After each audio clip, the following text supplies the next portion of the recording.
Get ready, Staten Island. The Ferry Hawks are back at SIUH Community Park July 7th to the 12th for a 6-game series against the High Point Rockers. Tonight, first pitch is at 6:30. It's Thirsty Thursday with $5 Bud and Bud Light drafts. Friday, July 10th, first pitch is at 7 p.m. May the Force be with you on Star Wars Night with post-game kids glow around the bases with special lightsaber training packs. Visit ferryhawks.com now to lock in your seats. Sunday morning. Well, with us today is Governor David Paterson. Well, he's with us every week, so it's no surprises. Governor David Paterson is a good friend and a common-sense Democrat. And what's on your mind on Sunday morning, Governor? Well, John, I kind of, like other people, believe that tomorrow is the last day to file to be a candidate in that Maine Senate race. And so apparently Graham Platner is not going to do that. He's going to get out of the race and move on. If that is the case, I'm already hearing criticism of the Democrats for not getting him out sooner. How do you get someone out of a campaign unless you put a gun to their head? And I'm not taking up for him.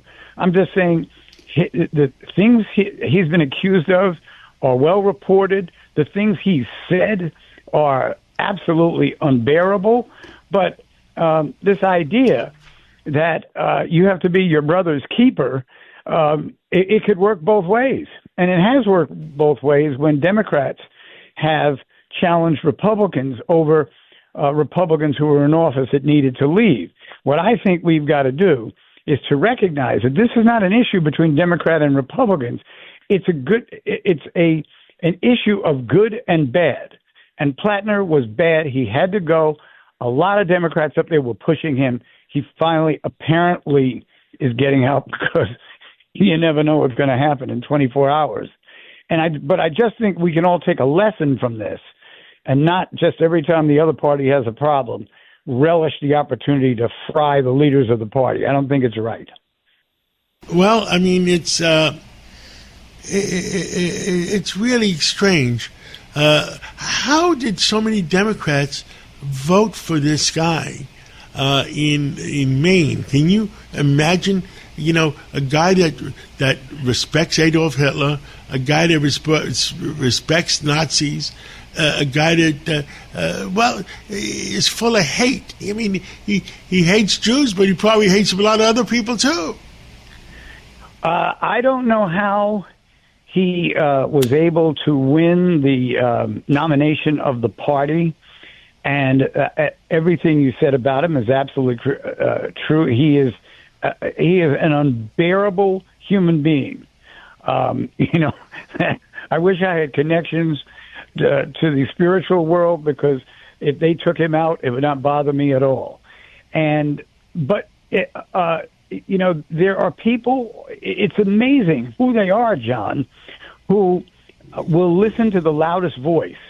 And we've had that happen before, where people said a lot of things that were anti-Semitic. People said a lot of things that were racist. They said a million things that were anti-American. But the great thing about our society is that we are a democracy, and these situations get handled. And apparently, this particular situation will resolve itself shortly.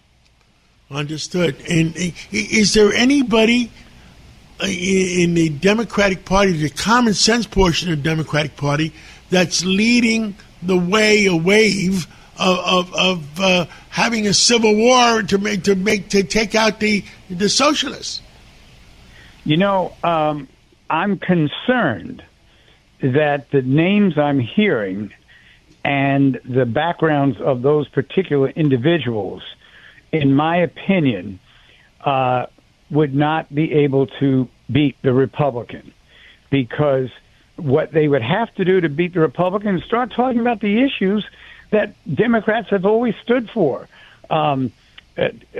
People's housing situation, crime in the neighborhoods, unemployment in neighborhoods, and health care facilities that are going to be under tremendous stress because of the big, beautiful bill. They're going to find out that Medicaid is going to suffer considerably because of that.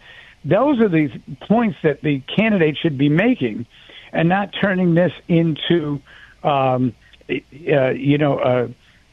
advance for socialism because they won a few seats last year. That doesn't mean that people have to listen to them any more now than they should have then. Understood. Anything else you want to say to the American people? Well, I'm just very happy that at this point, it seems to me that we've got a situation that will resolve itself tomorrow.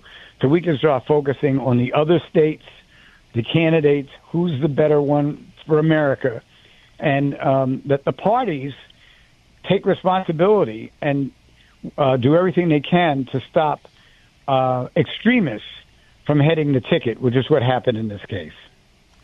Understood. Well, Governor David Paterson, thank you so much for coming on this Sunday morning, and thank you for your common sense. John, I love coming on. We love you too.